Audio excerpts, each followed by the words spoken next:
वो इतना बड़ा बड़ा कुत्ता पालेंगे ना, अपुआ के लिए भले गाड़ी ना हो, लेकिन उसके लिए बढ़िया 4 व्हीलर गाड़ी घुमाने की। भोजन की व्यवस्था ना हो सकती है, लेकिन उसे खिलाने के लिए लखनऊ से डबल रोटी आएगी, उसकी व्यवस्था करना पड़ेगा। है प्रेम ना? ये जगह कथा चल रही थी लखनऊ में, गए एक वकील साहब थे, जैसे गाड़ी से इतना बड़ा कुत्ता वो दौड़ा हमारी तरफ, तो हमने वकील साहब से कहा भैया कुत्ते को संभालो, हमको कुत्ता से बड़ा डर लगता है, काट लेगा। बोले ना ना गुरुजी आप चिंता ना करें, हम है ना, बस ये केवल एक बार दौड़ता है, अब नहीं दौड़ेगा। हम भी चले दूसरे कोई बात ना। भीतर गए कमरे में, और जब कमरे में गए तो कुत्ता भी पीछे पीछे, कभी इधर जैसे सोफा पे बैठे, कभी इधर आवे कभी इधर आवे, हमको बड़ा डर लगे। हमने कहा वकील साहब इसको जब 5-7 दिन 10 दिन जो हमको रहना है ना, ये कुत्ते को बांध दो, बड़ी कृपा है जाएगी। वकील साहब ने कहा गुरुजी इसमें ना तो आप ही का दोष है ना कुत्ते का दोष है, जिस सोफा पे आप बैठे हैं ना एक कुत्ता ही वाला सोफा,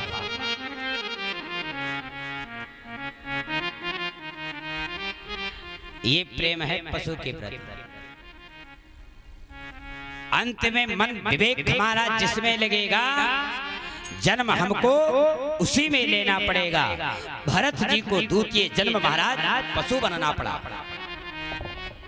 भरत जी जानते थे ये हमारा दूसरा जन्म बिगड़ गया है, और जब रास्ते में चलते तो चींटी भी दिखाई देती तो पैर संभाल कर रखते, ये चींटी भी दब जाएगी तो इस 84 लाख योनि में आना जाना सदा सर्वदा के लिए बना रहेगा। अगला जन्म महाराज भरत जी का पशु के शरीर का त्याग कर आंगिरस गोत्र ब्राह्मण के घर में जन्म लिए, तृतीय जन्म था। और भरत जी सोचे यदि यह जन्म बिगड़ जाएगा तो हमको इस 84 लाख में आना जाना सदैव बना रहेगा। आज भरत जी जिस भी स्थिति में रहते थे, जिस भी परिस्थिति में रहते थे, भगवान का दिव्य भजन करते थे। एक भी मिनट के लिए परमात्मा को भूलते नहीं थे। भरत के भाइयों ने भरत जी को डांटा, भैया घर में काम करना पड़ेगा, भजन करने से भोजन नहीं मिलेगा, परिश्रम करो। तो भरत जी सोचे आज खेत की रखवाली करें, कर पानी लगाएं, परसों अगली व्यवस्था करें, जो हमारा भजन का नियम है ये भजन टूट जाएगा। तो भाइयों ने डांटा, महाराज ऐसा करने से काम नहीं चलेगा, आपको काम करना पड़ेगा। भरत जी को भेज दिया खेत की रखवाली में, जाओ खेत की रखवाली करो। तो भरत जी गए, देखे अपने खेत में गाय चर रही थी। सो गाय चरते तो भरत महाराज दूसरे वाले खेत में दुबक कर बैठ गए। भरत के भाई देखने के लिए गए तो देखा वो दूसरे के खेत में दुबक कर बैठा। तो भरत के भाइयों ने डांटा, ये अपना खेत है, रखवाली कर रहे हो, अपने खेत में तो गाय निपटाई जा रही है। भरत जी ने भाइयों से हाथ जोड़ा, भैया हम का जाने, ये अपना खेत है और बगल वाला पड़ोसी का, हम सोचे या वो अपने हैं तो यही में बैठ गए। दूसरे दिन भेज दिया, जाओ खेत की मेड़बंदी करो। तो भरत जी गए, कमर तक गड्ढा खोद दी। भरत के भाई ने देखा यह मेड़बंदी किया है। आज भरत के भाइयों ने भरत जी को डांटा, तो मूर्खता जैसा काम करता है, आज से तुम्हारा नाम भरत नहीं बल्कि जड़ भरत हैगा। तो उस दिन से भरत जी को नाम जड़ भरत है गया। भाइयों ने भरत जी को निकाल दिया, जाओ आज के बाद से तुम्हें इस घर में रहने खाने की कोई व्यवस्था नहीं है। यदि आप कुछ नहीं कर सकते हैं तो महाराज यहाँ रहना भी आपके लिए श्रेयस्कर नहीं होगा, आज ही आप गृह का त्याग कर दो। भाई के कहने से भरत महाराज आज गृह का त्याग कर दिए, और ऐसे गृह का त्याग करते नित्य नियमावली से भरत महाराज जिस भी स्थिति में रहते, जिस भी परिस्थिति में रहते, सो भरत जी भगवान का दिव्य भजन करते। जिस देश में जिस वेश में परदेश में रहो, राधा रमण राधा रमण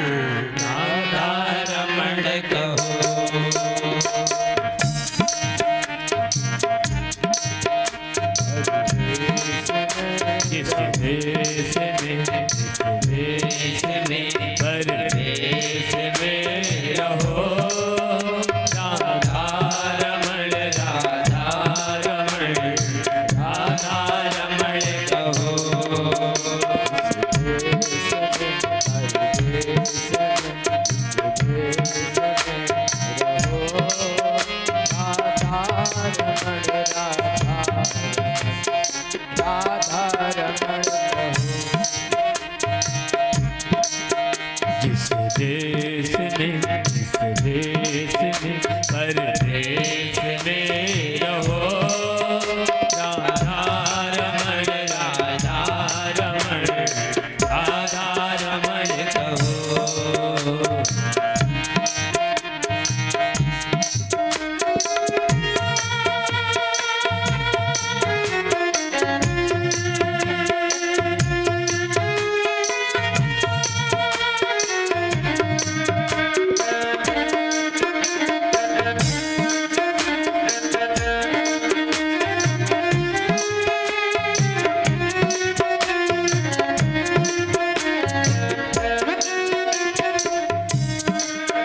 जिस ग्राम में जिस नाम में, राम में जिस नाम में, जिस शाम में रहो, राधा रमण राधा रमण राधा रमण कहो, राधा रमण कहो।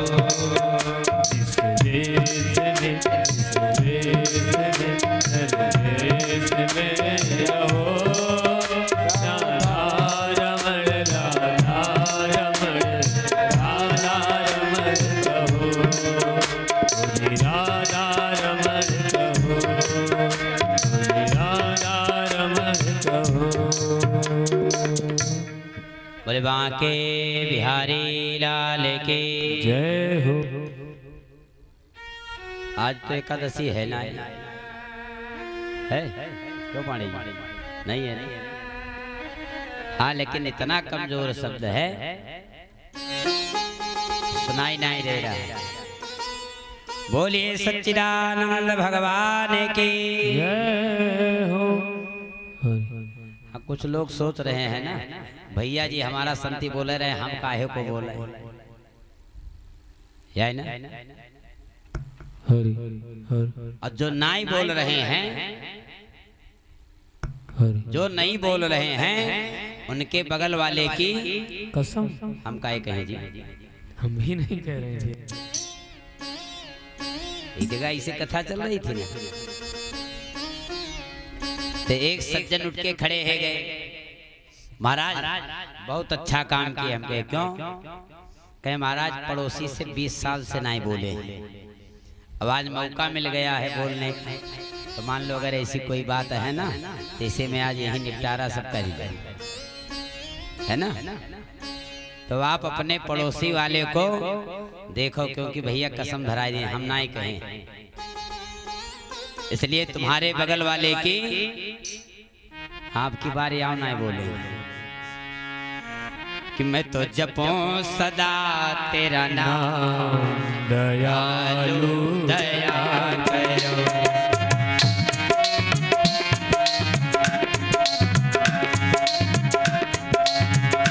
मैं तो जपूं सदा तेरा नाम, दयालु दया करो। मैं तो जपूं सदा तेरा नाम, मस्ती में झूमते हुए दयालु दया करो, दयालु दया करो, कृपालु कृपा करो, दयालु दया करो, कृपालु कृपा करो। मैं तो जपूं सदा तेरा नाम, दयालु दया करो। मैं तो जपूं सदा तेरा नाम, दयालु दया करो।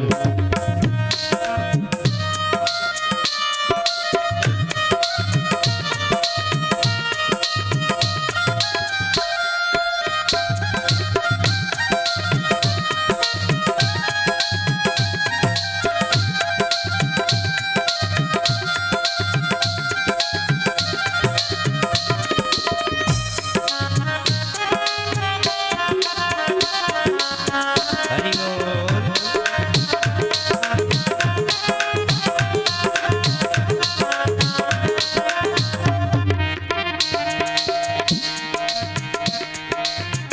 द्वार खड़े हैं भक्त तुम्हारे, द्वार खड़े हैं भक्त तुम्हारे, मस्ती में झूमते हुए होना चाहिए।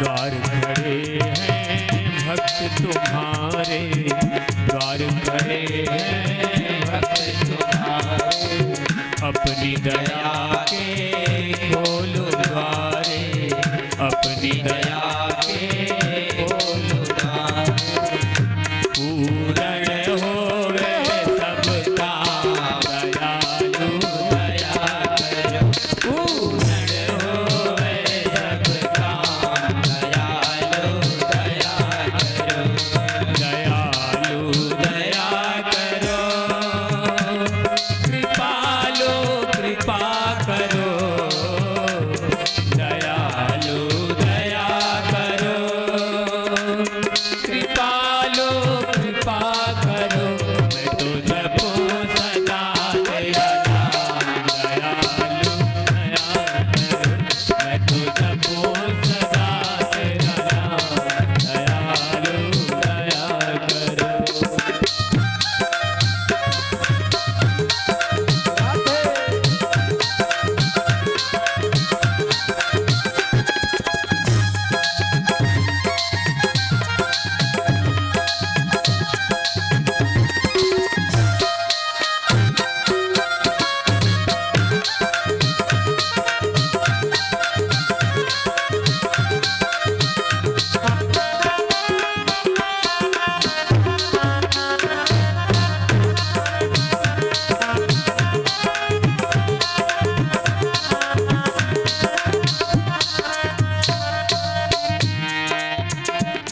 कृपालु कृपा करो, दयालु दया करो, कृपालु कृपा करो, दयालु दया करो, मैं तो जपो सदा तेरा नाम, दयालु दया करो, मैं तो जपो सदा तेरा नाम, दयालु दया करो,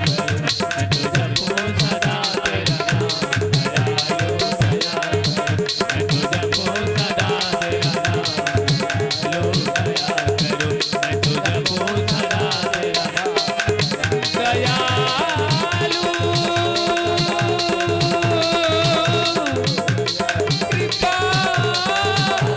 करो,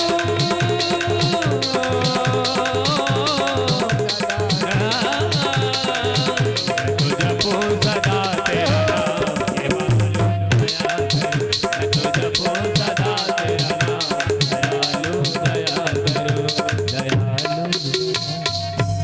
मुलबा के बिहारी लाल के सच्चिदानंद भगवान की। आज भरत महाराज यात्रा करते, एक संत ने देखा भरत जी को जाते, तो संत ने बुलाया, महाराज आ जाओ, कुछ प्रसाद प्राप्त कर लो तब जाओ।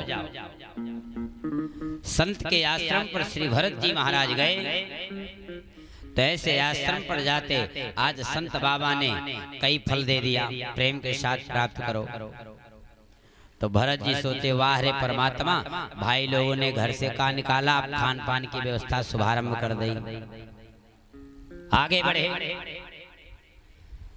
तो एक कोल भील सरदार था, भद्रकाली मैया की मनौती माना था कि हमारी मनौती पूर्ण हो जाएगी तो हम एक नरबली भेंट करेंगे। कोई मिलता था ना। अभी ही भरत महाराज संत के आश्रम से निकले, हट्टे कट्टे मोटे तगड़े, तो चार को भेजा। चार कोल भील सरदार के सैनिक आए, तो दो ने हाथ इधर से पकड़ा और दो ने इधर से ले गए। बढ़िया स्नान कराया, भोजन प्रसाद खवाया, भद्रकाली मैया के मंदिर ले गए। एक बार मैया का पूजन किया, दोबारा भरत जी का पूजन। तो भरत जी का सोचे, महाराज इतनी सेवा के बाद सरव कटवाने का नंबर आएगा। भरत जी खूब प्रेम के साथ, वाह रे परमात्मा, भैया लोगों ने कबो एक को बाल्टी जलना दी, आज 20-20 सेवादार खड़े हैं। खूब प्रसन्न थे। और जो ही पूजन से कोल भील सरदार निवृत्त हुआ, तलवार निकाली, सिर झुकाया, जो ही गर्दन पर तलवार रखना चाहा तो मैया की दृष्टि भरत जी पर पड़ गई और भरत जी के देखा कंधे पर जनेऊ पड़ा था। सो जनेऊ देखते मैया ने विचार किया, आज एक संत का ब्राह्मण बालक का अपमान हैगा।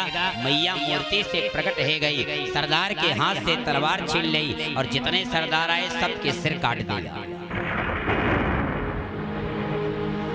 भरत जी ये दृश्य देखकर स्तंभित और मैया के चरणों में प्रणाम किया। वाह रे प्रभु, आप बड़ी कृपा करते हैं, हम का जाने हमको सिर कटवाना पड़ेगा इतनी सेवा के बाद। भरत जी माता के चरणों में प्रणाम कर बाहर निकले तो राजा रघुगण ज्ञान प्राप्त करने के लिए कपिल मुनि के आश्रम जा रहे थे। तो एक कहार बीमार है गया, बिना चार के पालकी आगे जावे ना। तो रघुगण ने कहा यहीं कहीं कोई होगा, पकड़ लो। तो भरत जी अभी ही मंदिर से बाहर निकले थे तो अब की बार 2 लोग आए। पिछली बार 4 लोग आए थे तो 2 ने इधर से हाथ पकड़ा, 2 ने इधर से। तो भरत जी सोचे कि 4 आए तो सिर कटवाने का नंबर आया। अब की बार एक आए हैं, अब कुछ व्यवस्था है। तो भरत जी सोचे कोई बात ना है, मौनस्व कार लक्षणम, मौन रहे तो ज्यादा अच्छा है। सो भरत जी मौन रहे। आज कहारों ने पकड़कर ले जाकर भरत जी को पालकी में लगा दिया। अब भरत जी जीवन में कभी बेचारे पालकी उठाए ना। पालकी को उठा के कंधे पर रखा, जब यात्रा प्रारंभ की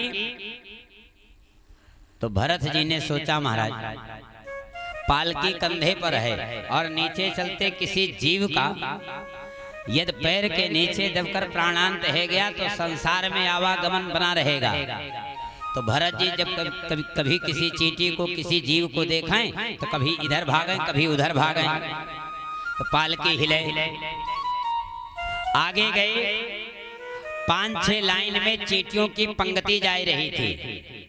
तो भरत जी सोचे महाराज अगर एक तो चींटी दब गई तो प्राणांत हो जाएगा, तो फिर संसार में आना पड़ेगा। तो भरत जी जरा उछल गए और जब उछले तो पालकी हिली। रघुगण का सिर ऊपरी भाग में टकराया। रघुगण ने डांटा पालकी ठीक से चलाओ।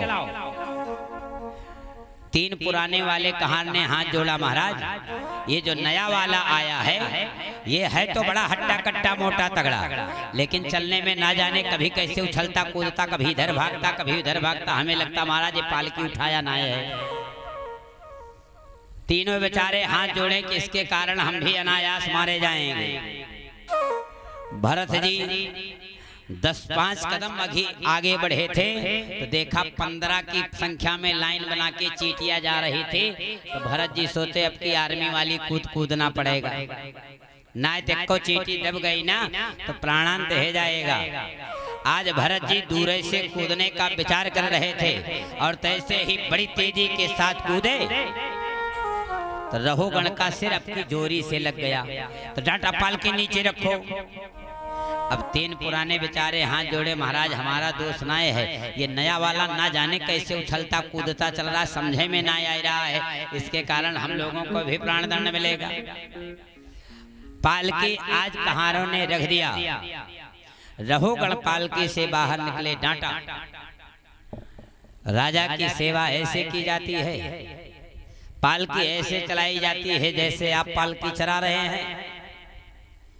आज ना जाने कितने शब्द महाराज रघुगण ने भरत जी को इंगित किया तो भरत जी से असहनीय हो गया।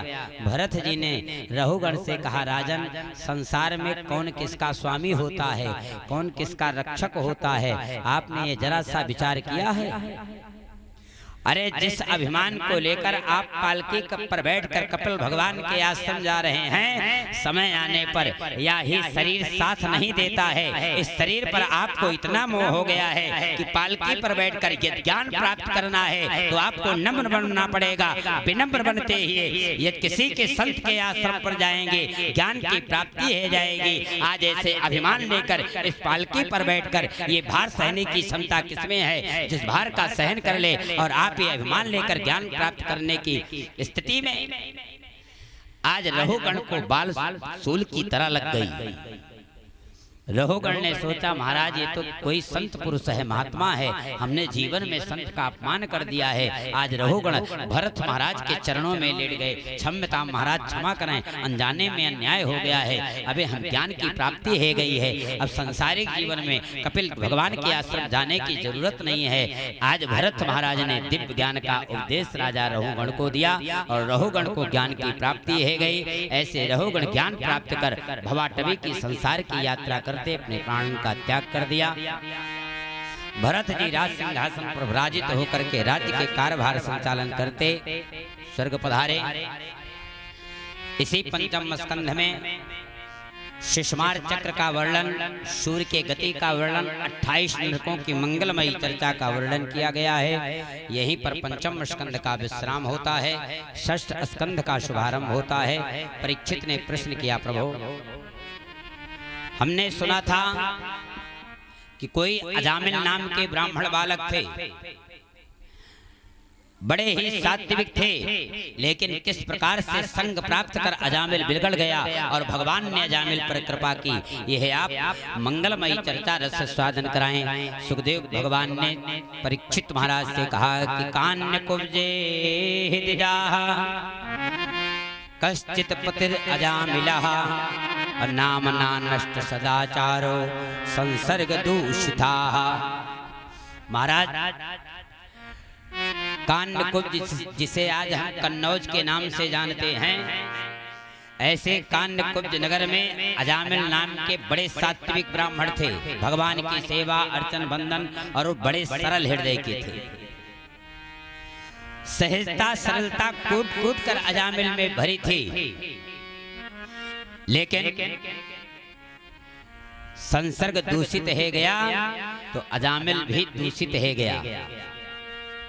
संग अच्छा होगा, जीवन में अच्छे गुण आएंगे, और संसर्ग दूषित होगा तो जैसा संसर्ग मिलेगा आपको ऐसे में ही ढल जाना पड़ेगा, बन जाना पड़ेगा।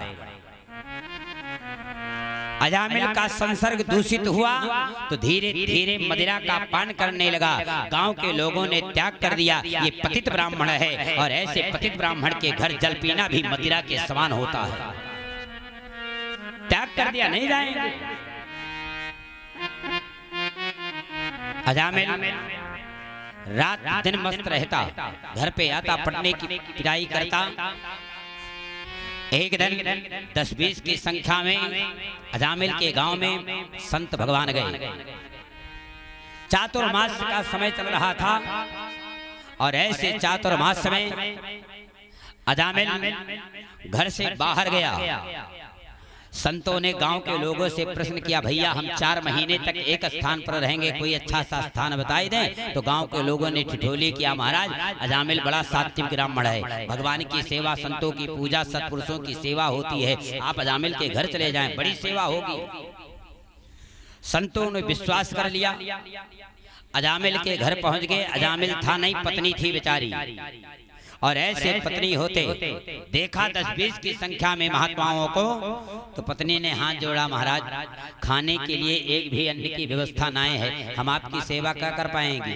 और जानते हो महाराज ये तो सब ठीक है, लेकिन अजामिल इतना पतित है कि हमारी पिटाई करता, और महाराज यदि आपको कुछ कह दिया, संत को कुछ कह दिया तो बड़ा अपमान होगा, हम आपके हाथ जोड़ती हैं, आप कोई दूसरा स्थान ग्रहण कर लें, बड़ी कृपा हो जाएगी। आज पत्नी ने बार बार हाथ जोड़ा, लेकिन अजामिल की पत्नी की बातों को संतों ने ध्यान नहीं दिया, और ऐसे ध्यान ना देते ब्राह्मण देवता संत भगवान वहीं रुक गए। संध्या काल की बेला अजामिल घर आया, देखा 20 की संख्या में महात्मा, पत्नी को डांटा, पागल है गई, घर में एक भी अन्न खाने के लिए नहीं है, और 20 की संख्या में महात्मा। पत्नी ने हाथ जोड़ा, महाराज कुछ भी हो 2-4 दिन के लिए आए हैं, चले जाएंगे, लेकिन आप कुछ नहीं कहना, बड़ा पाप लगेगा। महाराज भिक्षाटन वृत्ति करके संतों की सेवा कर लूंगी, लेकिन आप एक भी शब्द नहीं कहेंगे। अजामिल भीतर गया, डांटा, पागल है गई है, अरे 20-20 की संख्या में क्या खिलाएगी, पाप नहीं लगेगा। पत्नी ने हाथ जोड़ा, लेकिन महाराज आप हमारी बात का ध्यान रखें, हम भिक्षावृत्ति कर संतों की सेवा कर लेंगी, ब्राह्मणों की सेवा कर लेंगी, लेकिन आप संतों को एक भी कुछ भी शब्द नहीं कहेंगे। अजामिल सुबह हुआ यात्रा करते चला गया। पत्नी बड़ी संतों की सेवा किया। 2-4 दिन व्यतीत होते धीरे धीरे अजामिल संत की सेवा में लग गया और ऐसे अजामिल घर से बाहर जाना छोड़ दिया। और जिस समय घर से बाहर जाना छोड़ा, संत की रात दिन सेवा करता और ऐसे सेवा करते 4 मास व्यतीत हो गया। संत भगवान जाने लगे तो अजामिल चरणों में गिर गया, हाथ जोड़ के प्रार्थना की, महाराज अनजाने में यदि कोई अपराध हो गया हो तो हम क्षमा चाहते हैं, आप क्षमा कर देंगे। संतों ने खूब आशीर्वाद दिया, हमारा आशीर्वाद है ये तुम्हारे घर में किसी बालक का जन्म हो तो बच्चे का नाम नारायण रखना। अजामिल ने हाँ, अरे महाराज अब 85 वर्ष की अवस्था में संतान नहीं, भगवान की कृपा यदि संतान हो जाएगी तो बेटे का नाम नारायण रखना। नारम ददात ऐनम यस्सा नारायण। भगवान नारायण का ये हृदय घर है और ऐसे हृदय रूपी घर में भगवान प्रवेश करना चाहते हैं, लेकिन हृदय घर खाली नहीं है। काम एस क्रोध एस रजोगुण समुद्भवा। काम क्रोध लोभ मोह मद मत्सर ईर्ष्या सब किराएदार मकान में भरे पड़े हैं। मकान खाली ना है, भगवान आते झांक कर चले जाते हैं। मकान खाली हैगा तब आई जाएंगे और मकान खाली होने का नाम ही नहीं ले रहा है। संसार को इतना पकड़ कर जकड़ कर रख लिए हैं कि संसार छोड़ने का प्रयास करता है, लेकिन हम आप सभी संसार को छोड़ना नहीं चाहते। ये हृदय घर खाली नहीं, और यदि हृदय घर को खाली करना है तो कल की बेला में हमने चर्चा किया था कि जाके सुमिरन तेरे पुनासा नाम शत्रुहन वेद प्रकाशा।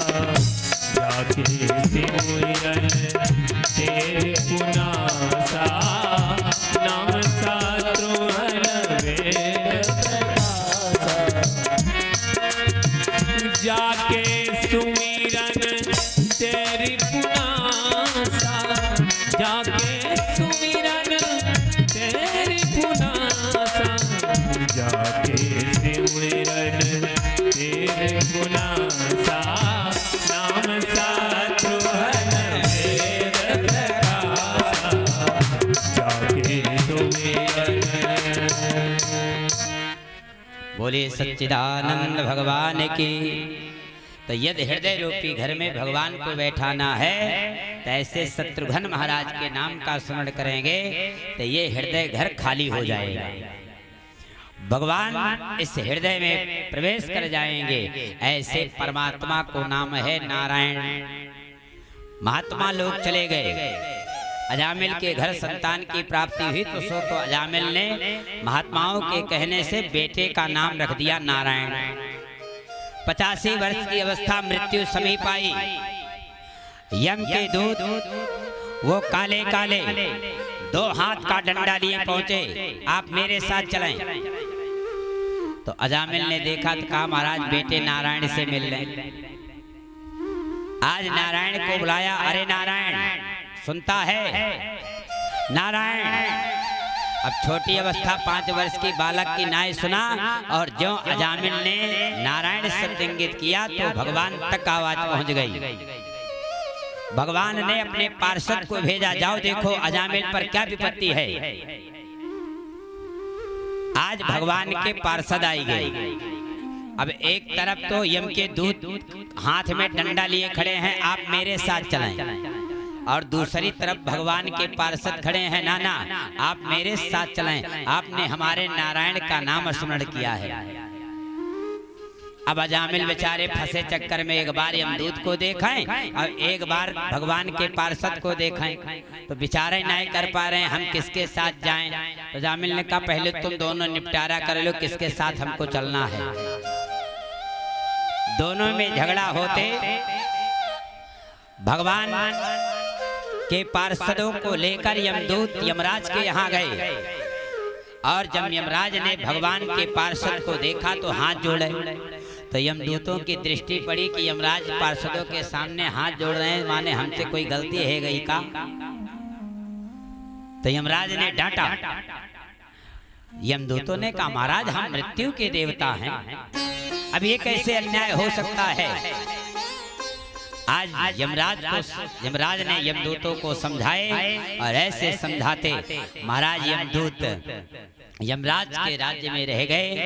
भगवान के पार्षद आए और अजामिल को लेकर भगवान के लोक की प्राप्ति कराया। अजामिल ने 2 घड़ी भगवान को याद किया कि एक घड़ी आधी घड़ी, आध्यों में पुण्याध, तुलसी संगत साधु की, भैया कटय कोट अपराध। जीवन में जितने पाप ताप होते हैं सारे पाप ताप विनष्ट हो जाते हैं। आज अजामिल ने अपने जीवन में 2 घड़ी में भगवान को याद किया तो कितना भी पतित अजामिल हो गया था, लेकिन भगवान ने अजामिल को अपना लोक दे दिया, जाओ मेरे लोक में वास करो। चली जा रही है उम्र धीरे धीरे, चली जा रही है उम्र धीरे धीरे, चली जा रही है उम्र धीरे धीरे, चली जा रही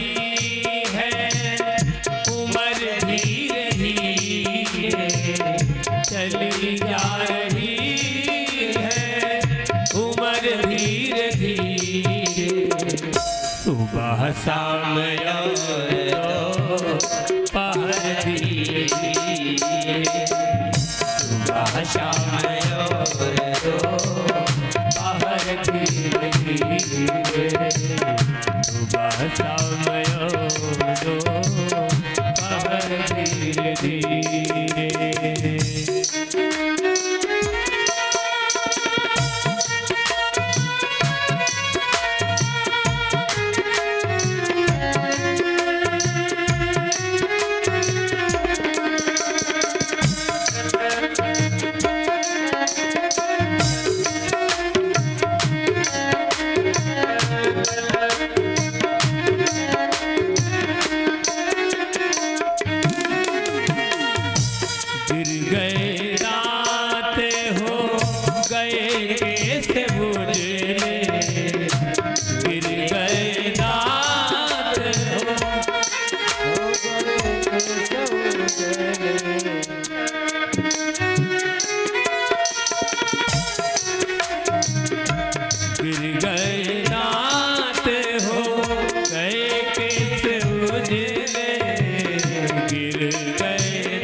अगर चाहते हो कल्याण अपना, अगर चाहते हो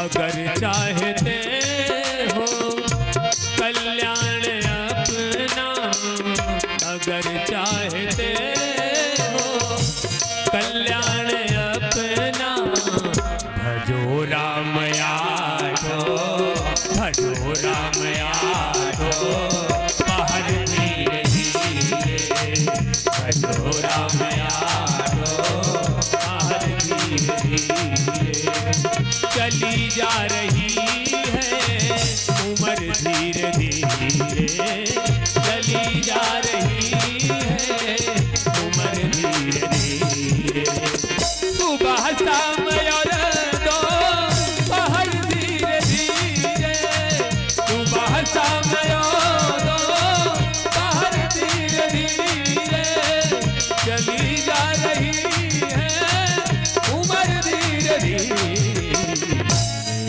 बलवा के बिहारी लाल के। तो यदि परमात्मा के प्रति हमारा एक भी मिनट समय भगवान के प्रति समर्पण है गया तो इस संसारिक जीवन में भगवान के लोक की प्राप्ति हो जाती है।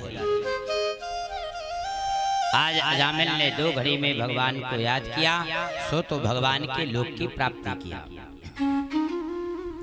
परीक्षित ने प्रश्न किया, प्रभु आपने ये परम मंगलमयी चर्चा श्रवण कराई, महाराज हमने सुना था कि जिस समय इंद्र को इंद्र का पद मिला तो इंद्र ने देवगुरु बृहस्पति का सम्मान नहीं किया, क्यों? सुखदेव भगवान ने परीक्षित से कहा, राजन जिस समय इंद्र पद पे विराजमान थे तो गुरुजी इंद्र के राज्य गए, इंद्र का पद पाए सिंहासन पर बैठे, तमाम सारी अप्सराएं नृत्य करती। इंद्र ने देखा हमारे गुरु बृहस्पति जी आए हैं, लेकिन ऐसे नृत्य में मस्त था, बृहस्पति जी का आज स्वागत सम्मान नहीं किया। गुरुजी नाराज है गए, राज्य त्याग दिया। 2 घंटे बाद नृत्य बंद हुआ। इंद्र को भान आया हमारे गुरुजी आए थे, हमने जरा सा भी स्वागत सम्मान नहीं किया। भगवान क्षीरसाई के यहाँ गए, हाथ जोड़े, महाराज आज जीवन में पहली बार ऐसा है गया है हमने गुरु का सम्मान नहीं किया है, उपकार के बदले में कुछ आप कह दें, सही कर लें, कम से कम ये पाप कम है जाए। भगवान ने इंद्र से कहा, इंद्र आप एक विशाल यज्ञ का आयोजन करो और उस यज्ञ के आयोजन में जितने भी पात्र हों सारे पात्र स्वर्ण के हों। गुरुजी को बुला के यज्ञ करवाओ और जब गुरुजी जाने लगे तो समस्त स्वर्ण पात्र गुरुजी को दान कर दो। इंद्र ने संकल्प ले लिया कि यज्ञ करवाएंगे। बंधुवर सामर्थ्यता जितनी हो संकल्प उसी का लेना चाहिए, और यदि संकल्प लिए हैं पूर्ण नहीं हुआ तो जीवन में उसका भी दोष लगता है। आज इंद्र ने संकल्प ले लिया, लेकिन हिम्मत ना थी, गुरुजी के यहाँ चले जाते, हाथ जोड़ के प्रार्थना करते, महाराज अनजाने का अन्याय है, क्षमा कर दें। दोबारा लौटकर क्षीरसाई भगवान के यहाँ गए, महाराज हमारी हिम्मत नाय है, आप ही कह देते गुरुजी कम से कम यज्ञ करवाए देते, संकल्प लिया है और नाय संकल्प पूर्ण होगा तो महाराज हमको जीवन में बड़ा पाप लगेगा, हमने संकल्प ले लिया है, हमको यज्ञ करवाना है। भगवान ने कहा ना, गुरुजी नाराज आपके यहाँ से हुए हैं, आपको ही जाना पड़ेगा, हम गुरुजी से कहने नहीं जाएंगे। इंद्र ने कहा महाराज हमारी हिम्मत ना है, हम गुरुजी के सामने जाके हाथ जोड़ के प्रार्थना करने, महाराज यज्ञ करवाओ। भगवान ने कहा यदि आपकी सामर्थ्यता ना है गुरुजी के सामने जाते महाराज आप त्वष्टा के यहाँ चले जाओ, विश्वरूप को थोड़ा वेद मंत्र आता है और आपने संकल्प लिया है यज्ञ करवाओ। तो जाके महाराज त्वष्टा के यहाँ विश्वरूप से प्रार्थना की, यज्ञ का कार्य शुभारंभ हुआ। तो त्वष्टा दैत्य कुल का था, 10, 20, 50 आहुति देवताओं के नाम पड़ती, इंद्राय स्वाहा, सोमाय स्वाहा, अग्नय स्वाहा। तो बीच में 5-7 आहुति अपनी नानी दिति के नाम डलवा देता और मंत्र बोले ना। ब्रह्मा जी ने इंद्र को इंगित किया, महाराज हमें लगता है ये दैत्यों के नाम भी आहुति दे रहा है। इंद्र ने दृष्टि डाली और देखा जैसे ही दिति के नाम आहुति दी, तैसे इंद्र ने उठाई तलवार और आज यज्ञ के बीच में ही विश्वरूप का सिर काट लिया। इंद्र पर ब्रह्म हत्या लग गई और ऐसे ब्रह्म हत्या लगते आज इंद्र के पीछे जो ब्रह्म हत्या भागी, तो इंद्र सारे त्रैलोक में जाके हाथ जोड़ के क्षमा प्रार्थना करते, कोई इस ब्रह्म हत्या से सुरक्षा करे। सबने अपने राज्य से निकाल दिया, महाराज चले जाओ, इस समय तुम्हारी सुरक्षा कोई नहीं कर सकता है। जब इंद्र निराश हो गए तो महाराज 1000 वर्ष तक कमल तंत्र में छुपकर बैठे थे। उस समय राजा नहुक ने इंद्र के राज्य का कार्यभार संभाला था। 1000 वर्ष बाद यज्ञशाले में आए, यज्ञ अभी भी पूर्ण नहीं था, इंद्र के पीछे ब्रह्म हत्या लगी। तो इंद्र ने आज उपस्थित समस्त जनों के बीच में प्रार्थना की, ब्रह्म हत्या का एकाध भाग यदि विभक्त हो जाए तो ब्रह्म हत्या कम हो जाएगी। जिस समय इंद्र ने प्रार्थना किया तो ब्रह्म हत्या का एक चतुर्थांश भाग पृथ्वी ने धारण कर लिया।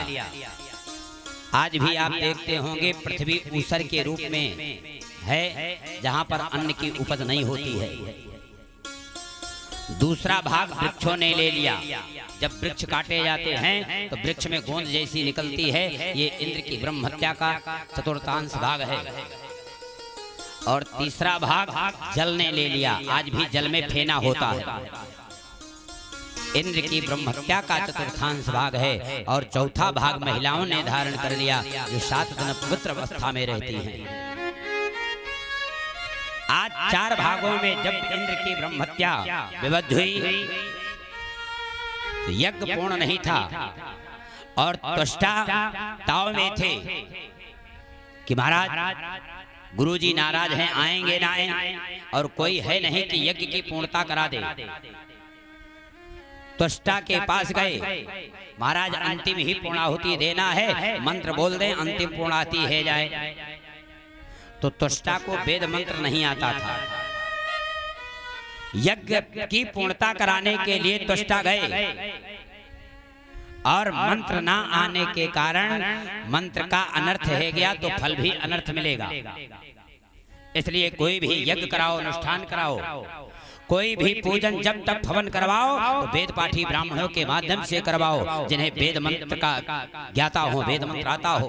और यदि मंत्र अर्थ का अनर्थ हुआ तो आपको फल उसी प्रकार मिलेगा जिस प्रकार मंत्र उच्चारण किया हुआ। आज त्वष्टा को मंत्र नहीं आता था और जो ही मंत्र बोला, इंद्र शत्रु हो विवर्धस स्वाहा, जैसे आहुति पड़ी तैसे इंद्र का शत्रु पैदा हो गया। भोलाकार बड़ा विशाल काय स्वरूप, नाम पड़ गया वृत्तासुर। इंद्र भगवान के सामने गए, प्रभु हमने महाराज अपने शत्रु के समन के लिए यज्ञ किया और इस यज्ञ में तो हमारा शत्रु ही पैदा हो गया। तो भगवान ने कहा, महाराज आप दधीची के पास जाएं। संसार में दधीची जैसा किसी ने तप नहीं किया है, और ऐसी तपी हुई हड्डी का दान हो जाए उससे वज्र बनेगा, और जब वज्र बनेगा तो उस वज्र से वृत्तासुर का प्राणांत है सकता है। इंद्र दधीची के पास गए, प्रार्थना किया, दधीची प्रसन्न होकर अपने हड्डियों का दान कर दिया। वज्र का निर्माण कार्य प्रारंभ हुआ। वृत्तासुर रण क्षेत्र में देखा महाराज मृत्यु सुनिश्चित है, कोई नहीं बचा सकता है। और ऐसे मृत्यु सुनिश्चित होते आज वृत्तासुर रण क्षेत्र में भगवान की प्रार्थना किया कि हम हरई तव पादै कमूलो दासानुदासो भविता स्म भूयः मनः स्मरेता स्वतस्त गुणास्ते अग्रणीत वाक कर्म करोत कायः। भगवान श्याम सुंदर के शरणार्थी है गया प्रभु, ये सा शरीर आपको अर्पण है। भगवान प्रसन्न है गए, भगवान सामने आए, परम रोई वरदान मांग लो, क्या चाहिए? रसातल का राज्य चाहिए, ले लो। स्वर्ग चाहिए? ना ना महाराज, ये क्या करेंगे? अष्ट सिद्धि नवनिधि चाहिए? नहीं महाराज, ये संसारिक जीवन में तुच्छ वस्तु लेकर हम जीवन में क्या करेंगे? आज संसार की सारी वस्तु भगवान ने वृत्तासुर के समक्ष कर दी, लेकिन वृत्तासुर ने सब पर ना किया। ना ना महाराज, संसार में कोई भी वस्तु हमारे लायक नहीं है कि न नाक पृष्ठम न पारमेष्टयम न सार्वभौमम न रसाधिपत्यम न योग सिद्धि पुनरभवम असामंजस्य विरहिश्च कांक्षे। महाराज, संसार में मुझे ऐसी किसी भी वस्तु की कामना नहीं है। भगवान भी आश्चर्यचकित है गए, मांगना क्या चाहता है, क्या चाहिए आपको? आज वृत्तासुर रण क्षेत्र में खड़ा भगवान से बार बार प्रार्थना करता। एक समय की बात बताएं, जिस समय राम जी चित्रकूट में विराजमान थे और ऐसे चित्रकूट में रहते